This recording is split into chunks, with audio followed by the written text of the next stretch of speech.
What's up, guys? Welcome to the first episode of Ironverse Uncut. Today on the show, we have Jordan Moore. He's an IBBF pro and coach for both lifestyle and bodybuilding. Super excited to have him on the show. Hope you enjoy. Welcome to the show, Ironverse Uncut, Jordan. Excited to have you, man. Thank you for having me. Excited to be here. Thank you, man. Yeah, so to start off, I guess a good way to start is, before you got your pro card, where were you? Like, what was the environment you grew up in? What were the things you were doing? So growing up, I was just an athlete, from as long as I can remember, 4 years old, started with all types of sports, so started with soccer, that gravitated into baseball, into soccer, into football, martial arts, you name it, I was doing it, that eventually led to me pursuing collegiate sports. I had some scholarship offers to play baseball at some junior colleges. Didn't really want to play at some of those junior colleges. Tried to walk on UNM's team. Didn't make the team. Wound up playing rugby for a year. And then after that, with any extra spare time I had, I just found myself in the weight rooms. And it got to the point where a lot of people asked me if I competed in bodybuilding because I was getting some decent results. And my response was, no, I don't do bodybuilding. But enough people asked me to where it got me curious. So let me see what this thing is about. Yes. Then I decided just to enter a show, just looked online for a bodybuilding show in New Mexico. I had no clue what I was getting into. I was like, oh, there's a show in 2 weeks. I'll just do that one. So I had no idea about prepping into a show or anything like that, but tried it once, had no idea what I was doing, took fourth place. And after that, I got the bug, I got hooked, and then just kept wanting to improve and improve. Okay. Yeah, that's awesome, man. Yeah. And so you kind of mentioned it when you talked about sports and that kind of thing, but looking back on your childhood, would you say everyone would think that you were going to be someone that became successful in what you put your mind to, or were you more kind of reserved?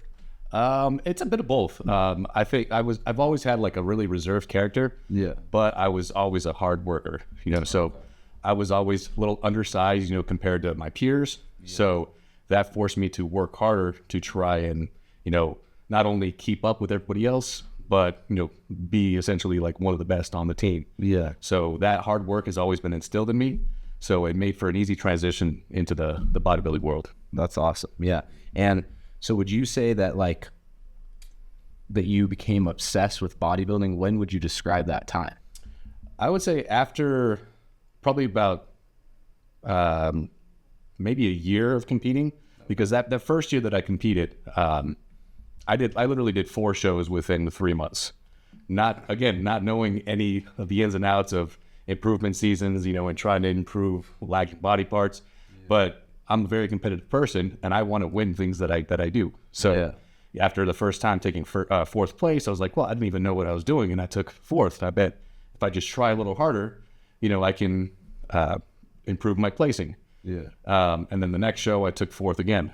I did another show, took fourth again. Another show, took fourth again. And I was like, okay, now I'm getting a little irritated. Let me actually pursue some coaching and ask somebody, within the realm of the fitness world, to take care of my diet, and kind of help navigate my road towards it. And at the same time, I got my personal training certification. So I was trying to absorb all the knowledge that I could, to essentially just place better. So once I found a coach, he coached me into the next show, which was my 5th show, won the show, and the rest is history. It's like, okay, now I'm hooked. Now I can see, the difference between having a structured plan versus just winging it. And I see the improvements that I've made. And now I can see myself, going further as long as I keep up with that. Yeah, that makes sense. And do you feel like when you got into it, and I guess just in your sports and everything growing up, was there someone specific, a group of people or someone specific you were trying to prove wrong? Or was it more just that you accidentally fell in love with the sport, as you kind of described? Well, I mean, it's a bit of both. It's funny that you mentioned that because, like I said, being very competitive, I just happened to fall into it, because I wasn't pursuing sports anymore, and this gave me something where, I was the only person accountable, not anybody on my team. So it made me, just work harder for it. But there was nobody that ever doubted me, and we'll probably get into this subject here in a little later, but it wasn't until somebody doubted me that really rubbed me the wrong way. And right after that is when I wanted my pro card. So we'll dive into that here in a little bit. I'm sure it's gonna come up. So no, that's awesome, man. Yeah, that for me, that's been one of the biggest things. It's not even a specific person, right? But it's just proving that you can do it. Exactly. Yeah. Yeah. Another question for you. So, like, how did the people, once you actually, dive fully into bodybuilding, how did the people closest to you, your family, your friends, how did they react? What did they think?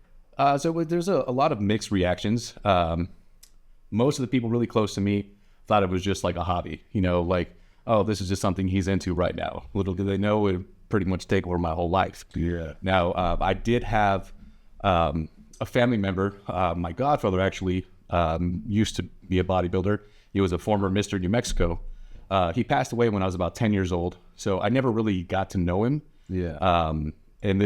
Whenever he passed away, he was already pretty much like retired. Yeah. But I remember going to his competitions, whenever I was a little kid, and just thinking it was the most amazing thing ever. Like he was like a superhero type person, So I never thought that was something that I was capable of doing, but I just was enamored by it. And then so it was always in the back of my head that would be something cool to be. Yeah.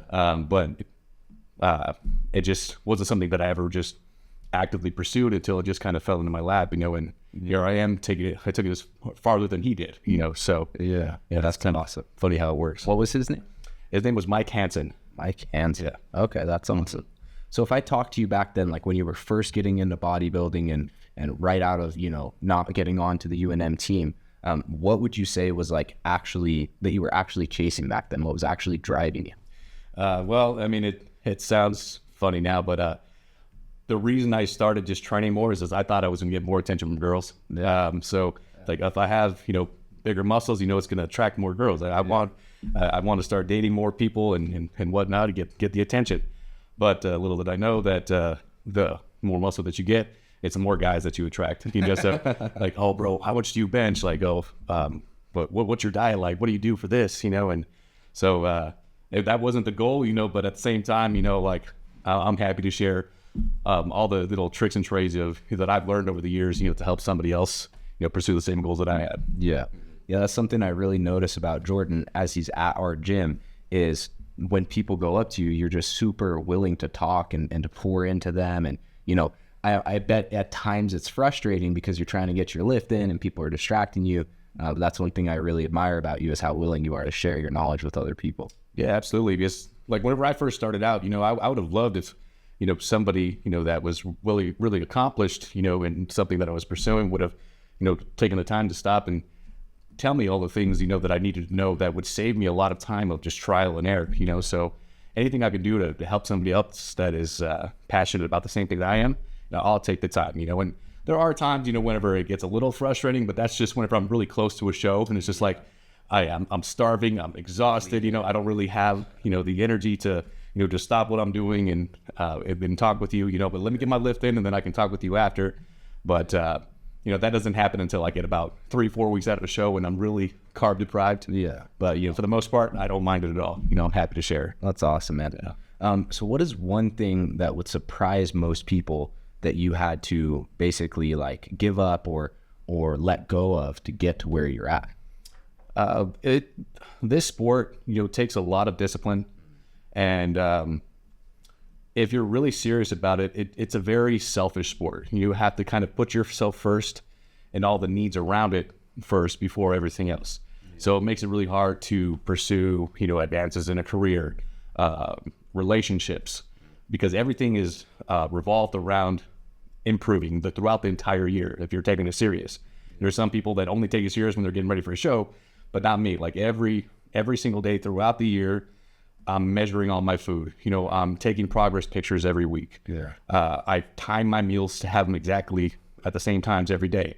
I cut out social events like, oh, well, I'm not going to be around food, or I need to bring my food with me. Yeah. And all the people saying like, oh, you can't just have like one little cheat meal. Oh, it's not my cheat day. Like I can't do it. Yeah. So there's a lot of stuff that you have to say no to if you want to pursue success in the industry. Yeah, no, that makes sense. Yeah. So when was the moment in your life or in your career, starting bodybuilding, that you realized, man, I could actually go pro doing this. I could actually get to an elite level of this? I think the first time that happened was when I placed third in a national competition. I had competed in national competitions before, got blown out of the water. In order to compete in a national competition, you have to win a regional show. Yeah. I won a few different regional shows, but and once I went to nationals and I saw like the competition I was up against, I was like, oh, okay, these guys are the real deal. So it's one thing to win a small show in New Mexico, but once you're going up against the national level competitors, these are guys that won all their regional shows. So you're competing against the best of the best throughout the nation. Yeah. So once I actually placed third in that, and in order to get your pro card, you have to place top 2 in a national show. I placed third, and so ultimately pursuing a pro card was a goal of mine, but I didn't know how realistic it was until I cracked that top 5 at a national show. It's like, oh, now I really have a shot. Yeah. Okay, now let's go back to the drawing board and find out how I can improve, just to get that pro card. Yeah. And it took me another 3 years of placing third 3 times in a row to finally get to that top spot. Yeah, absolute long variance. It's such a difficult sport. What is one thing that you would say really that you have to let go of and that separates you, not let go of, but that separates you from other people that are in the sport but don't make it to the level that you make it to? One thing is just not willing to compromise and make excuses about things, So like I said, I'm dedicated to this year round, so that means every single meal is tracked. All my cardio is tracked. My lifts are tracked. Everything, I pay attention to all the smallest details in order to keep on progressing. A lot of people will slack off and get lenient about it. Yeah. But if you really want to pursue it to the next level, it takes an extra level of focus that other people just aren't willing to do. Yeah. Mm-hmm. Yeah, that makes sense to me because I see a lot of bodybuilders online and, they'll go to their show and they'll be shredded. And then right after their show, they just completely let go. Exactly. And I feel like they just hindering their progress. Yes. Yeah. I guess another good question I want to ask you is during all of your preps, what's the darkest ever got, mentally? You know what I mean? Because it's such a drain on your body. That was probably after one of my more recent shows. This was 3 years ago, but I had competed in the Texas Pro. And I was still in the classic physique division. I've since transitioned to the 212 division, which is just weight differential is the main thing. But whenever I went to this show, it's a very big show, and there was 7 Olympians that were in the same show, 3 of which were in the top 10. And now at this show were people that I grew up, I don't want to say idolizing, but really respecting and saying like, oh, this guy is awesome. I really love how his physique is put together. I love his character, his work ethic. Yeah. I was on stage with these guys. Yeah. So whenever I was at the weigh-ins, I saw these guys and I got a little bit of imposter syndrome. So I was like, oh man, I don't even know if I'm good enough to be able to stand on stage with these guys, So it was just a little bit of a surreal moment. So I got into my head that I needed to do something extra, just to give me that little extra bit of conditioning. So I took some extra diuretics just to like, okay, well, maybe I'm not as big as some of these guys, but I'm going to bring like a really, shredded and lean package that's going to be undeniable. You can't not notice that, and so a lot of people will use diuretics just to kind of flush out all the extra water. Yeah. And so that skin will hug the muscle as tight as possible, bring out all kinds of extra vascularity, showing all the lines. But in the moment, you're making rash decisions that you probably shouldn't make. And if you were not carb deprived and not in just in a normal headspace, you would never make that decision. Yeah. But at that time, so I'm just going to take a few extra or a little extra higher dosage, just to try to get that. And my body responded very negatively to it, so it really flattened out. And then I tried to eat more to try and get the body to fill back out, and ended up just looking like a watery mess, and I was very disappointed in myself, so it took me into like a really dark place, like just more of just being upset at myself for making that mistake. Yeah. And it's like, better than this. You've coached people and you tell them not to get in their own head, and over here you're doing it to yourself. At the time I was, self-coached, and so just kind of stepping back and realizing like you it's really helpful to have somebody, you know, looking over you so that you don't make those mistakes. But I didn't have that at the time. I was just confident I can do this on my own. And, you know, just for a good month, you know, I wasn't kind to myself, you know, like, not that I was, you know, doing anything like detrimental to, you know, my health or safety or anything like that.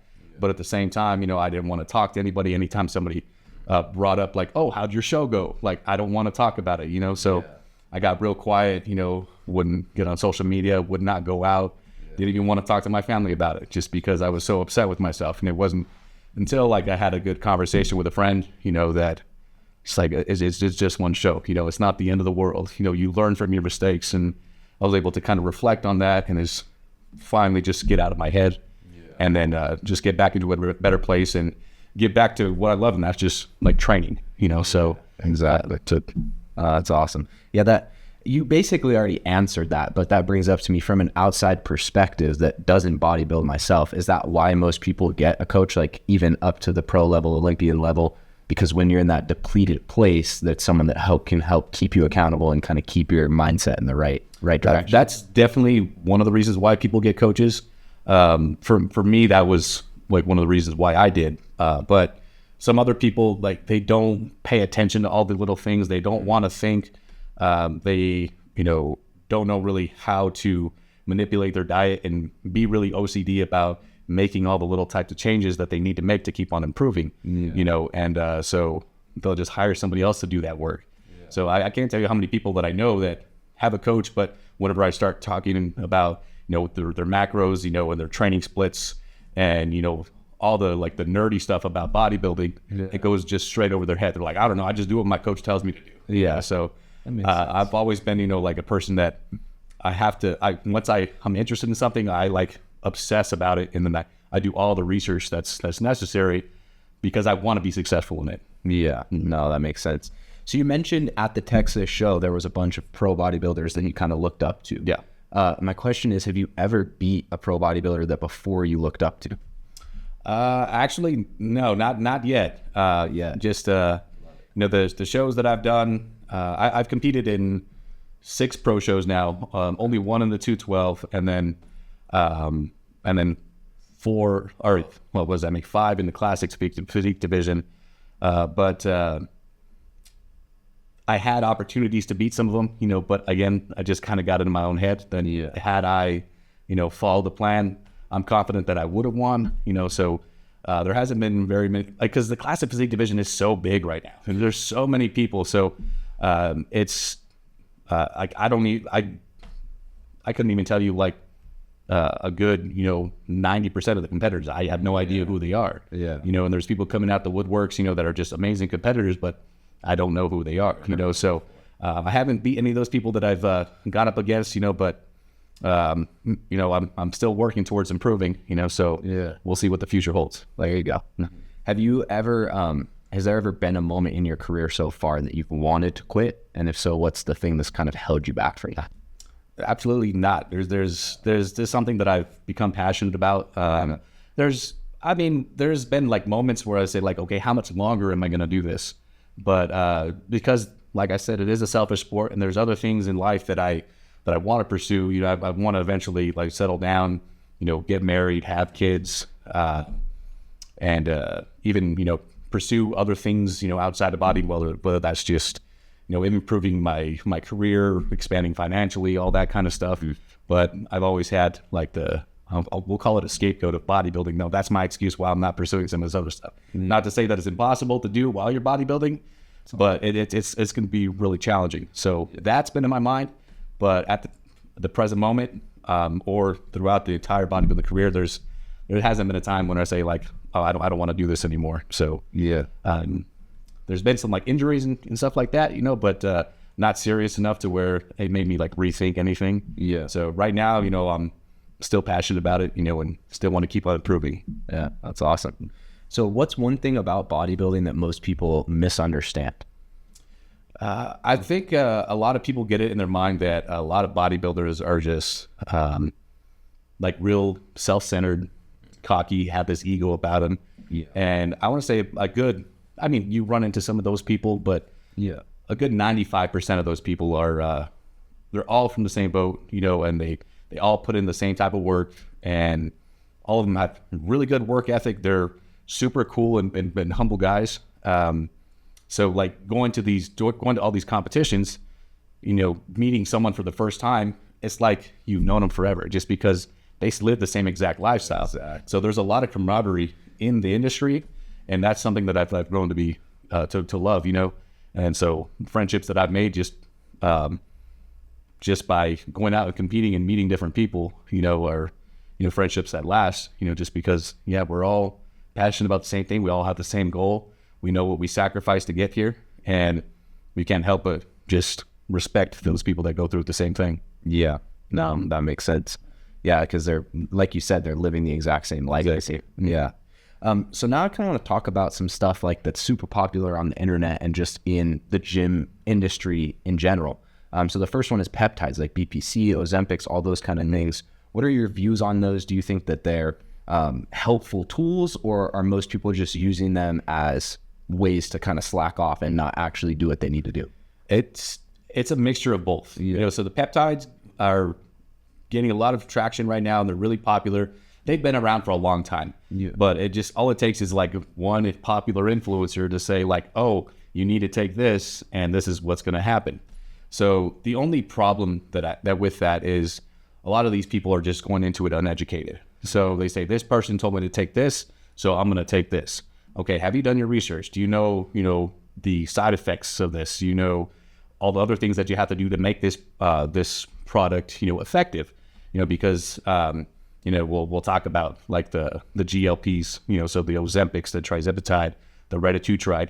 A lot of these things, yes, they're going to make you lose weight because it's slowing down, you know, gut motility. So what it's basically doing is slowing down the digestion, like so how things are moving through your intestinal tract, and that's why you feel full. And then so bringing down like hunger levels and helping you feel more satiated is definitely going to help you lose weight, but there's other things that you have to be aware of, you know. So if you're not taking care of your gut and making sure that your intestinal biome is functioning optimally, so just having good gut bacteria in your body, and even combining different peptides with it, like that will help with gut motility, because you don't want to be just completely backed up and bloated, because then the food can't process through your system and move efficiently. Then you're basically creating like just a recipe for disaster. And a lot of these people, they'll just keep on staying on all these products and not realizing that, okay, you're slowing down your insulin sensitivity. And then so when that happens, your pancreas isn't working as hard. And then you can risk things like pancreatitis, or even becoming a diabetic, because your body is no longer secreting the insulin that it needs to shuttle the carbohydrates into the muscles, into your glycogen storages. And this is something that I learned a lot about, even because of my own health problems. I'm actually a type 1 diabetic. So this is something that I'm well versed in, and a lot of people aren't aware. And there's a lot of things that you have to pay attention to, and lifestyle adjustments that you have to make being a diabetic. So that's why these people, they need to make sure that they're doing the right research and taking the right peptides from reliable sources. There's a lot of knockoffs as well. You know, so they can be very effective, but at the same time, people have to do their research. So basically what you're saying is don't order peptides from TikTok shop. Exactly. No, that makes sense. As I was doing a little research for this show, I noticed that online that you were type 1 diabetic. And so I was going to ask you, has that affected you in any way, or has it just been kind of learning how your body works and how to transition and you know, do the things that your body needs that will react properly to? It's actually had a pretty big and significant impact. Like I was mentioning earlier that we were going to get into this, you know, so I didn't find out that I was type 1 diabetic until 2020. And then that was whenever I hit the age of 30. So this happened right at the beginning of COVID, right before COVID even happened. So the month prior, I lost like 35 pounds. You know, I'm not trying to diet or anything. I was like in a bulking phase, you know, trying to add extra tissue. And I wasn't doing cardio or taking any fat burners or anything like that. And I just started losing weight. And then I started having all the other symptoms that, looking back at now, they're obvious signs of diabetes. But, you know, I didn't think anything of it at the time, because being a diabetic was the last thing on my mind. And So those symptoms like included like having to go to the restroom frequently. I couldn't go an hour without, having to go pee like 5 different times. And then my recovery was horrible. I was always achy and sore. My skin started getting real dry. I had this really dry mouth and just constantly thirsty, and I could never satisfy or quench my thirst. Yeah. And it didn't get to I got to the point where I even, canceled all my clients that I train, for a couple of days. And I never call in sick. I hardly ever get sick. And then once my family got wind of, like, they heard that I was sick, they know that I'm really sick because, like I said, like growing up, if I say I'm sick, I'm really sick. Yeah. So my mom shows up to my house, with like chicken noodle soup and ginger ale, thinking like, oh, he just has the flu. And I was like, Mom, it's not the flu, but I'll be all right. And she says, well, let's take your temperature just to see what's going on. She takes my temperature, 91.3. So that's weird. That this thing must be broken. Yeah. So she takes her temperature, regular 98.6. And she's like, okay, man, maybe it's working now. Let's try again. 91.3 on me again. She's like, okay, let's go get you checked, And I was like, I'm fine. I'll be all right. The typical guy response, But when it comes to moms, it's like, no, we don't mess around with that. So we went to an urgent care. They said, well, we can't really do anything for you. You're better off just going to the ER. So like, all right, whatever. We went to the ER and they checked my vitals, just in a little triage. Yeah. And my blood sugars were at 1,050. Wow. So for those people that don't know, regular blood sugar readings, for a healthy individual should be around 90. Yeah. So mine were over 10 times the normal limit. So within 20 minutes, I was admitted into the ICU. Yeah. And I spent 3 days in the ICU. And then once they kind of got my blood sugars a little bit more maintained, they moved me to a different room where I developed an abscess, in my groin of all places. So I'd have surgery on that. Ended up spending a total of 11 days in the hospital. Wow. And it was at this point that talking to some of these doctors where somebody told me that I couldn't do something. These doctors told me, like, you shouldn't compete in bodybuilding anymore. And that rubbed me the wrong way. And I said, like, well, why to myself, like, why wouldn't I want to compete in bodybuilding? Why wouldn't I follow this lifestyle? This forces me to eat clean food, track that food. The only difference is I'm going to have to take insulin now, just to be able to process all the carbohydrates. Yeah. And it's pretty funny and ironic because, like, these people that are telling me, don't do this, each of them were probably at least 30 to 40 pounds overweight. So it's like, really, you're telling me that I need to do this for my health when y'all need to be doing something for yourself, But so after, that visit, I dove into the research, researching everything about diabetes. And 7 months later, I won my pro card. Wow. So I was like, okay, watch. Like, I'm gonna prove y'all wrong. So awesome. Now, since finding all that out, there's different approaches, that I have to take to everything.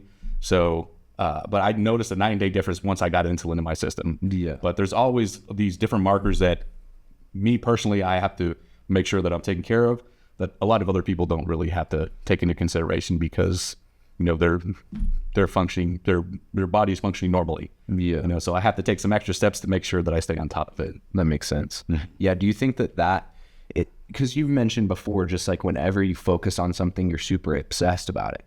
Do you think that the diabetes on top of that is kind of what's helped you really dive into the research, or did you already have that research before that? I think the diabetes definitely helped. Yeah. I already had a bit of that. That's just how I'm wired. But the obsessiveness, I would say, really kicked in once I, had that little health scare. So, like, I look at it as a blessing in disguise, and I'm probably it's probably fortunate that me of all people is the one that happened to. Yeah. Like, if it happened to, like, my brother, my sister, or some of my friends, I know that they wouldn't have had the same response from me as I did, because once I found out, I was like, oh, that's what's been wrong with me. I didn't look at it as, this is this big negative impact on my life, and let it get to me. It's just like, okay, well, now I know what's going on, and now I know what I need to do to fix it. Yeah. And so naturally, I wanted just to make sure I was on top of things. Yeah. And then I got into that obsessive mode of just researching how to do so. That's awesome. Yeah. Yeah. Cause talking to you today and then in the past conversations we've had, that's something I noticed about you and admire about you is how knowledgeable you are. You know what I mean? You're not just following trends that are on social media and stuff like that, but you really do your research. And I think that's good and what a lot of people need. So another topic I want to talk about that's very popular right now online is, I'm sure you've seen the social media videos of natty or not, you know what I mean? And I want to ask your opinion on that. And do you think that fake naturals are harming young men's mentalities because they're looking up to these influencers and seeing where they're at and then disappointed in their own progress? Or do you think that it's just a trend that people shouldn't pay much attention to? My whole opinion on that is, I don't care if people are natural or not, but I do have a little bit of problem with people that are spewing that they are when they aren't, but it definitely has an impact on the youth. That's the biggest problem I think it has, because like within the social media world, it's so easy to get caught up in, trying to be like everybody else, and so I think social media is even the bigger problem, because everybody wants to be like their favorite influencers and this and that, but and then that will cause them, to go down, rabbit holes or make some rash decisions, about how to get the results. And they say, well, this guy said to do this and it's not working, but maybe I'll just go and dive into the world of PEDs. But again, like not enough people do research. I can't tell you like how many guys will just come up to me, hey bro, what's your cycle? What's your cycle? It's just like, do you even know what you're talking about? And not for one thing, it's illegal, so it's a very taboo subject, Yeah. But at the same time, these people aren't like me. They're not going to do all the research, and know all the risks and the risk and reward ratio of taking all this stuff. Yeah. So I just try to educate it as much as possible. I don't pretend to know everything, but at the same time, like if somebody asks me something and I don't know, I'll be transparent and I'll say like I'm not really sure, but I can do some research and try to help navigate, to finding the right answers about it. But it's definitely a problem in the industry with so many kids just get involved in that kind of stuff without having the prior knowledge. So the biggest thing I can say is don't listen to everybody. Just actually do your research so that you're more equipped to make these essentially life-altering decisions. That lead you down a certain path. Exactly. Yeah. I think too really popular nowadays is young men that, a long time ago, it was like 40, 50 before the doctors recommended you to get on TRT. Now I feel like that's happening younger and younger and younger. And do you think that that's something that just medically we need as men when we get to a certain age, 30, whatever? Or do you think that that's kind of from poor lifestyle choices when most people are at that point where they're, 28 years old and they have horrible testosterone? I think it's a bit of both. It's lifestyle changes. And it's also like how our society has changed. There's so much preservatives and crap and all the types of foods now that it causes like some altering effects on the body. So over the course of time, over the last few decades, the natural testosterone levels have been declining in young men. So I do think that, once your testosterone levels decline, TRT is necessary for men just to be able to function optimally. I have so many clients, that I train that I'll even just have them go get blood work. You go get blood work done, and then so we can see, how your body's functioning and if we need to address anything. Because I approach, my personal training from an aspect of just overall health. So I want you to be as healthy as possible. When we'll fix that by addressing things on your diet, any type of supplementation. So if I see any like red markers like in your lab work, we know what we need to do to fix that. So and then testosterone in men, being primarily one of them.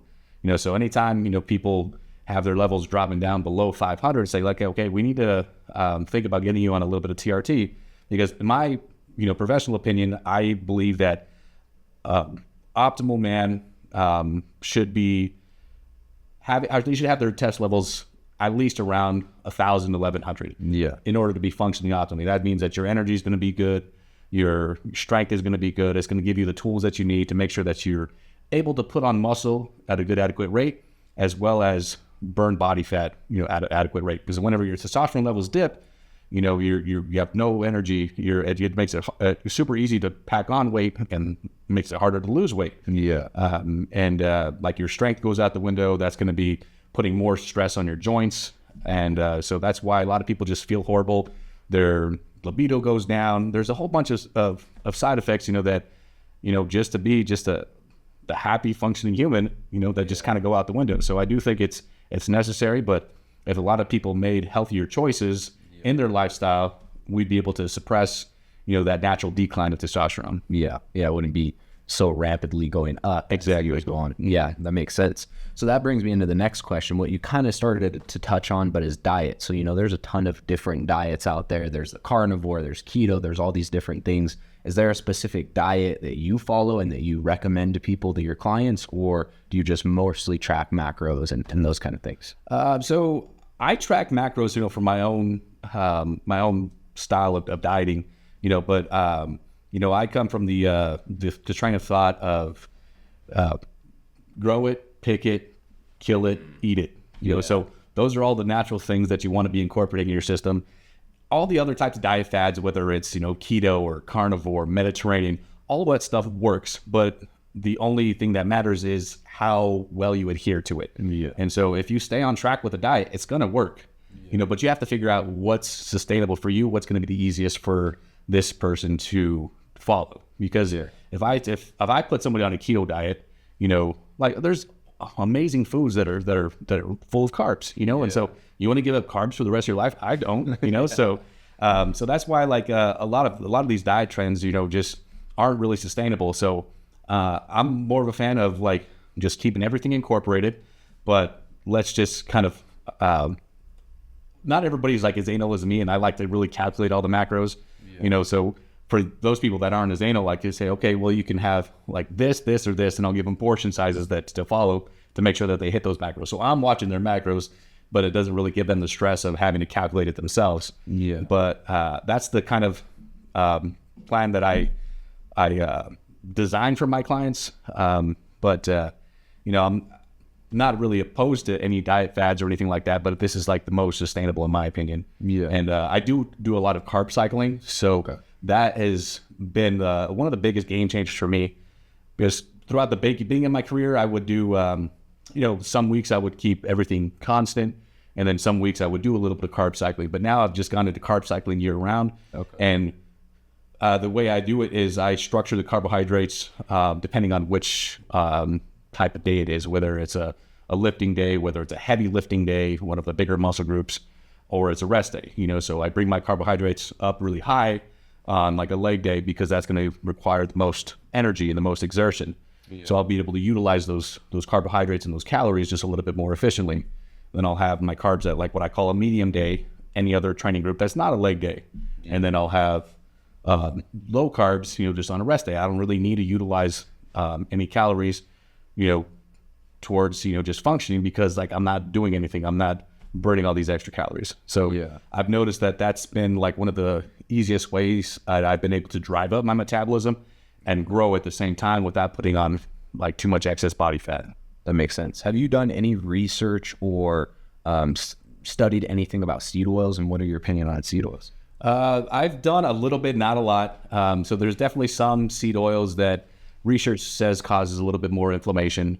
But I just like to stick to the basics, so some people kind of overthink everything, and if you're tracking how your body is feeling and digesting things, that can kind of, give you a sense of whether you need to eliminate or keep something in your diet. Yeah. So a lot of times if people are eating something and it has a certain type of seed oil, then they're saying like, oh, I just feel bloated and constipated and I just feel sluggish. It's like, okay, let's take that out and then let's throw this in. Oh, all of a sudden I'm feeling better. So there's no cookie cutter plan for anybody, because everybody responds to things in different ways. So that's why, whenever I'm working with somebody, I'm paying attention to how their body's responding to everything. So every single person that I work with is going to have a different plan. We might have, similar approaches, in how I structure your macros and whatnot. But at the same time, I'm paying attention to food choices and how their body responds to it. That makes sense. Mm-hmm. Yeah. So if there was one like viral trend in the fitness industry or influencer specifically that you could delete tomorrow that you think would improve the environment that the industry is in, what would that be? Or who would that be? That's a tough question. I don't know if I can really pinpoint one. There's definitely stuff that I don't agree with online. Just there's nothing that's really coming to the top of my head right now, but there's definitely some info that that I don't think people should pay attention to. Like, okay, one thing I'll say like is fancy workout techniques. So for most people that are average gym goers, or even slightly above average, they see like different techniques to do like some fancy rendition of some type of movement. And people they like glamorize and all that kind of stuff just because this influencer is doing it, but it's not necessary. A lot of people just need to stick to the basics. The basics work. That's why they're still in corporate. I still do like so many basic stuff. I've just, over the course of time, I've improved my technique and I've gotten stronger, so so many people just get caught up in, it's like, my favorite influencer was doing this way. Well, and he didn't build his physique by doing that way.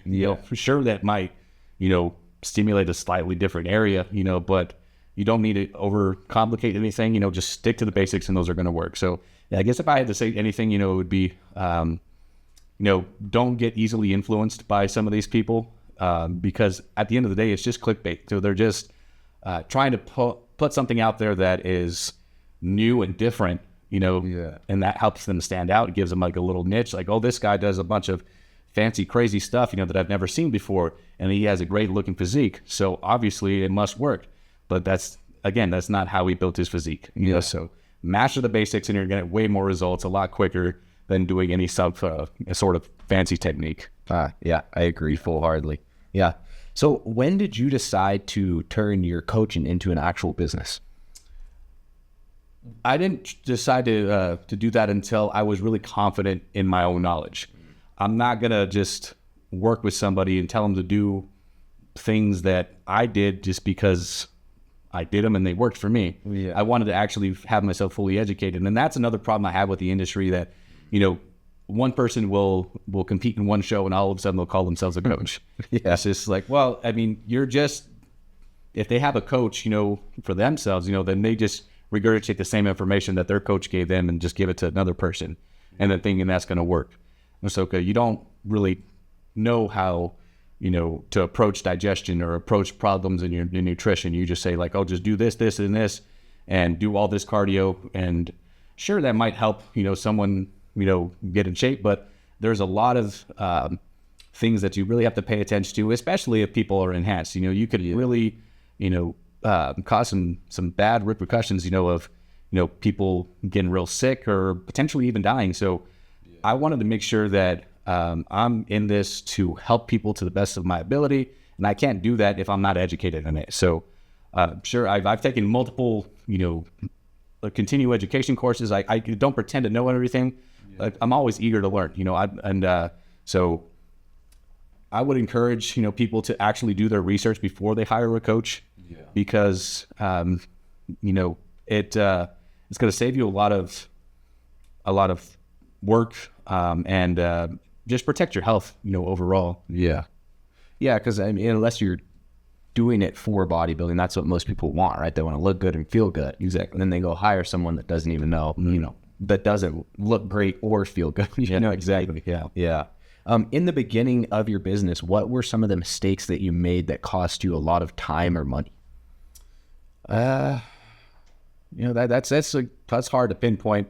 I don't know if I've really ever made like any huge mistakes. I definitely slacked off like on, marketability, and then just actually putting myself out there, letting people know that I have the education to to help coach them. So I'm not a shy person, but I'm a reserved person. So like just going out being the center of attention hasn't really been my thing. But had I gone out there sooner and actually communicated with people that this is stuff that I offer and this is This is my education. This is why I feel like I'm qualified. I think had I done that, a lot sooner, I would have, gotten a little further.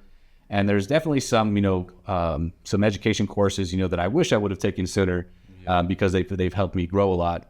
But, I don't really hone on regrets or anything like that. I'm happy with, where I'm at right now. I'm content, but, if I was able to do it all again, there's just some different approaches, that I would take just as far as, getting myself out there and just being a little bit more marketable, I guess. Yeah. Marketing is so important. That's today's currency, is it? Absolutely. Yeah. You kind of already touched on it, but a question I wanted to ask you is, what separates someone from a successful coach to instead of just being someone that's just posting workouts online? Actually, it would be, in my opinion, actual communication, with your clients. Yeah. So there's so many people that are coaches, and they give them the plan, and then there's no communication at all. There's no, oh, this is why we're doing this. There's no asking questions about, how they're doing both mentally and physically, because all that stuff matters. Because we're all human. We all go through stuff, whether that's physical or emotional. So a good coach, you're going to be very compatible with, you're going to be able to communicate with easily. And I feel like that is a very underrated thing in a lot of coaching. So a lot of people look at, some top level coaches that have gotten some people in really good shape, but is their communication great? Maybe not, so I try to make sure that I'm communicating everything that the clients need. So, okay, I ask all these questions. I ask okay, how is your sleep? How is your digestion? Are you having regular bowel movements? How is your strength in the gym? Do you feel tired or sluggish throughout the day?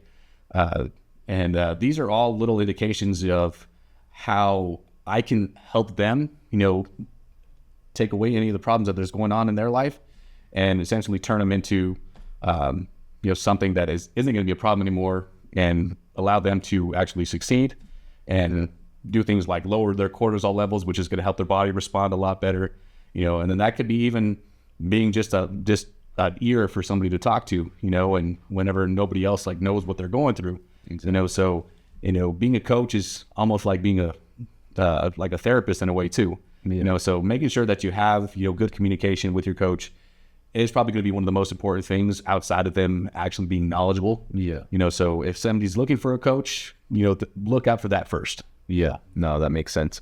I think you already touched on this and pretty much answered it, but I wanted to ask you, do you feel like your obsession and commitment to bodybuilding so far has affected your coaching business in terms of you could be further along if you weren't bodybuilding? I think they go hand in hand. I think, my obsession with bodybuilding has helped me become a better coach, actually.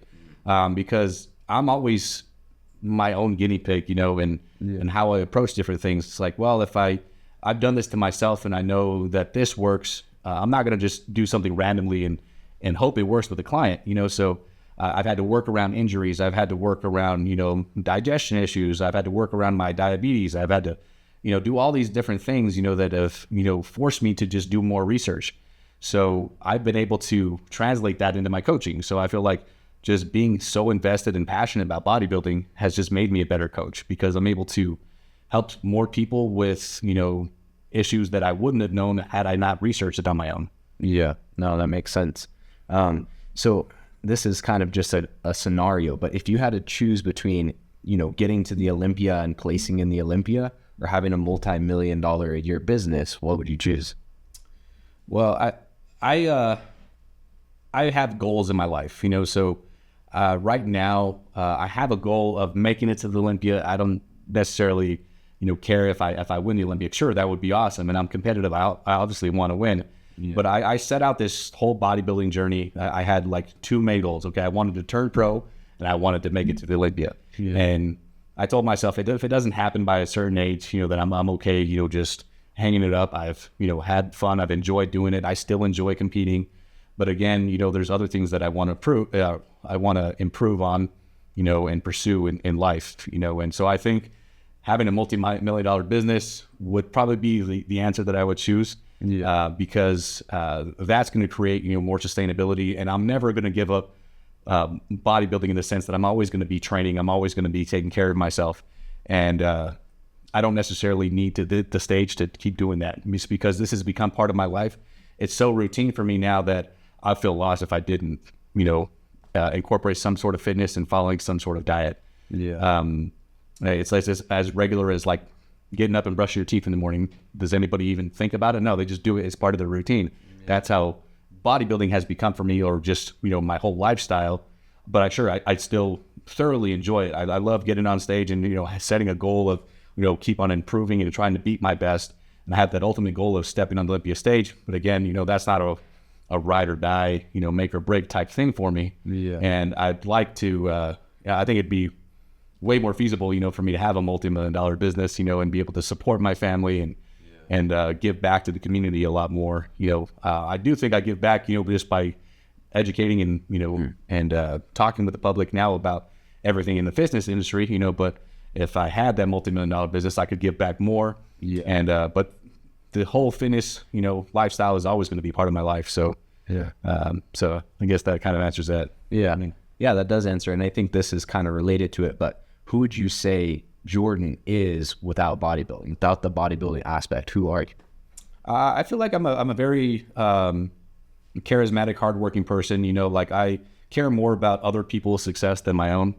So awesome. Some people can look at that as like as a fault, or some people can look at it as a good quality. But I'm always going to be putting my people first, before myself. And even though bodybuilding is a selfish sport, and I have to put myself first, like when people are, asking me to do things, I go above and beyond. I was raised, with the mindset, like you're up to be a man of my word. So if I say something, I'm always going to follow through. I'm going to show up for my people, and that's something that's instilled in me, and so that's who I feel like I am. Yeah. No, that makes sense. Yeah. And so do you feel like with your whole bodybuilding career, you kind of already touched on this again, but do you feel like you're building a physique that people can look up to, or are you building a lifestyle and building, business and success for yourself? Is that the end goal? The end goal for me is more of a lifestyle, so I've accomplished, an amazing physique, and it's just been out of hard work, and then, staying diligent on every little thing. And that's the what I like to preach, so all my clients, they come in, and my goal is, to be able to help them enough to be able to do this stuff on their own, and so don't try to look like me, try to look like the best you, and so I don't set out, for this to be like all about me. Hey, look at me, look what I look like, look what I've accomplished. It's more of like, this is what's possible, so if you put your mind to it, you can gain some amazing results. And here's the tools, how I did it. This is how you should do it. That makes sense. Yeah. How much of the sport of bodybuilding, at least for you personally, do you feel like is discipline versus obsession? I would probably say that it's probably 75-25 discipline, and then 25 obsession. Yeah. The discipline has always been something that's really easy for me. You give me a plan, I can follow it. I don't, have any problems with temptation or anything like that. You could have my favorite food right in front of me while I'm on a prep. It's not going to faze me. It's just like, oh yeah, that's cool. I bet it tastes good, but I'm not going to have it. So I've always had that good willpower, but getting into that next level was where that obsession, really helped, push me there. Okay. So it's a good blend of both, but I would say the discipline outweighs the obsession. Yeah.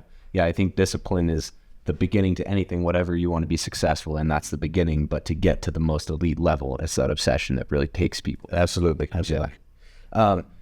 So I guess this is kind of a question that some people might be afraid of, but do you honestly think that most people are too soft in today's society to get to the level that you're at? Well, I'm not afraid of answering that. I absolutely think so. So I see it in the gym, I see it with, again, lack of discipline, and people always making compromises, about not following their plan. And I've seen it with people that I work with, like with their nutrition and with their training programs. And I've seen it with people that compete, it's just, and I don't judge anybody for making the choices they make, but if people come to say, like, I don't know why this isn't happening. I work out regularly, I eat clean most of the time, and I'm not seeing the results. It's just like, well, I can see all the stuff that you're doing, and I know why you're not doing it. It's because you're soft. And once you kind of harden your mind and you stop making excuses for, not being where you want to be, because you're not willing to put in the work, so, and that's not even just for bodybuilding. That's just life in general, so if somebody really cares enough about their goal, they're not going to make excuses, so it's like parenting in a way, like you're not going to you're going to care for your kids, you're not going to make excuses and say, I don't feel like taking care of them today. It's just like, no, you grow up and you just do it. That's just part of your responsibility now. And then so I think like in the fitness industry, your responsibility is to make sure that you stay on track with everything.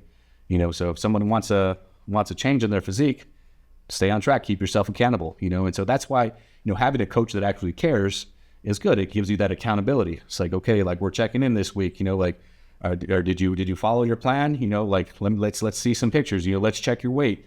Let's do all these things to make sure that you're doing everything that you can to get these results.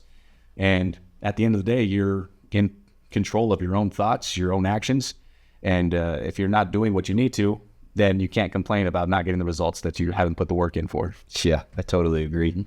What's some advice you would give to someone who wants to level up, who wants to get to that level, whether it's in fitness or it's in business or even just in their own self-discipline, but they're not putting in the work to do that? What would be the best piece of advice you could give those kind of people? Well, I mean, it's just reassess your thoughts and figure out if this is something that you really want. And if it is, hire a mentor or a coach to help get you there. That's going to show you the stuff that you don't know, that's going to skip a lot of time of, like I said, trial and error, so that's what I did and helped me get to the next level of just being able to turn pro, just hiring a coach. Like I don't know all the ins and outs, but I'm going to hire somebody that does, and then once I actually learned, what it took, it's like, okay, now I can start applying this stuff to myself, and now I can start preaching this stuff because I know what it takes. I know how to coach, and that's the best advice I can give to anybody. Just reassess your thoughts, and then hire a mentor. And you'll get to where you want to get a lot faster. Yeah, learn from others' mistakes so you can exactly. Yeah. So if someone were to train like you, to work like you, to diet like you for 30 days, what do you think would be the first thing that would give up? Would it be their muscles or would it be their mind? I think it would be their mind. I go through a lot of repetitiveness, like I do the same thing every day. I wake up at the same time, eat the same meals, and work out at the same exact time. It's very regimented. I probably would have done really well in the military. Just like routine is so easy for me, but it's not easy for a lot of people. That's why, when I work with people, they say like, oh, I can't eat, the same meal over and over. I need options. I don't care. I'm going after results, not, comfort or something that's easy, so I'm willing to do whatever it takes. And I think a lot of people get burnt out real easy with that, so we all have different mindsets, and that's okay. But in order to get to my level, you have to be okay with, doing some of this, like the same routine every day. Yeah. And a lot of people, it takes like at least a month, for them to fall into some sort of routine. But that I think the mind would be the first thing that gives out on them. Because in my opinion, even though like the training sessions, the way that I structure them are going to be really challenging, the body will last longer than their mind, so whether that's, even quitting in the gym or quitting on your nutrition just because you're getting burnt out and you can't take it anymore, so that's where that softness comes in, and where you have to really, you find another gear just to block it out and to say like, hey, this is what it takes and this is what I got to do, so I'm gonna deal with it. Yeah, no, that makes sense. Before we started recording, you were out there and we were talking about your next show, and so I wanted to ask you, when is your next show and where is it? So I am planning on competing in the Chicago Pro, and that is July 17th and 18th. It's a 2-day show, but all the pro divisions are going, and I think they're doing amateurs as well. But they do half the pro divisions on one day and then the other half of them on another day. Okay. So I'm not exactly sure what day I'm going to be on stage. I believe it's probably going to be Saturday. Okay.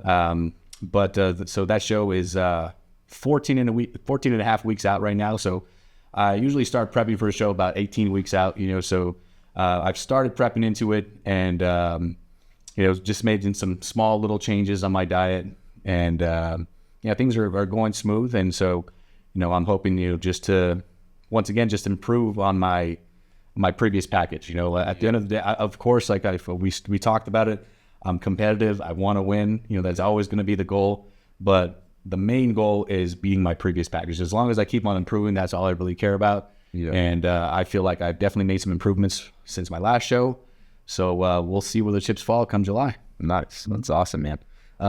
Another question for you in terms of where you're at. So for people, we'll leave your Instagram and all that kind of stuff down below, but people that want to learn more about you, how can they connect with you? What, for your coaching services, what kind of stuff do you offer?